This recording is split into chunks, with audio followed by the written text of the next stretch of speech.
تنخواہ لینے والا افسر 8,000 مہینہ کمانے والے مزدور سے رشوت مانگ رہا ہو، وہاں اللہ کا عذاب نہ آئے تو اور کیا آئے؟ جہاں رشوت کو اپنی روزی سمجھی جا رہی ہو، سود کو اپنا کاروبار سمجھا جا رہا ہو، مجھے بتاؤ تو صحیح وہاں اللہ کا عذاب نہ آئے تو اور کیا آئے؟ جہاں عورتیں مردوں کا روپ استعمال کر رہی ہوں اور مرد عورتوں کی خصلتیں اختیار کر جائیں، وہاں اللہ کا عذاب نہ آئے تو اور کیا آئے؟ جہاں زنا عام ہو جائے اور پانی کی جگہ لوگ شرابیں استعمال کر رہے ہوں، وہاں اللہ کا عذاب نہ آئے تو اور کیا آئے؟ اے بندے، عذاب جب بھی آتا ہے نافرمان لوگوں کے شہروں کو اجاڑنے کے لیے آتا ہے، عذاب جب بھی آتا ہے نافرمان لوگوں کی بستیوں کو، نافرمان لوگوں کے گھروں کو اجاڑنے کے لیے آتا ہے۔ جہاں نوجوان قرآن کریم کو الماری میں بند کر کے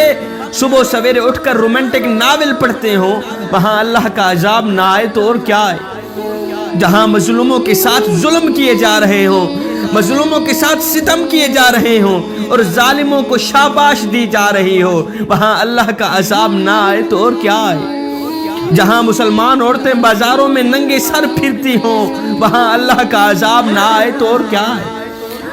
آپ کو پتہ ہے کہ بچپن میں ہم پنسل کا استعمال کیا کرتے تھے، جیسے ہی بڑے ہوئے تو پین کا استعمال کرنا شروع کر دیا۔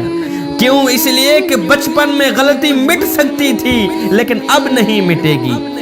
اے دوست، آ جا اس کریم رب کے دربار پہ جو ایک ماں سے نہیں 70 ماؤں سے بھی زیادہ محبت کرنے والا۔ اس کی ذات تو آوازیں دے رہی ہیں، او میرے یار کی امتی، ایک بار تو میرے دربار پہ آ کر تو دیکھ، ایک بار اپنا دامن پھیلا کر تو دیکھ، اوے بخشش کی حد نہ کر دوں، مجھے رب العالمین بھی نہ کہنا۔ کی بات پھیلانا صدقہ جاریہ ہے، ثواب کی نیت سے ویڈیو کو شیئر ضرور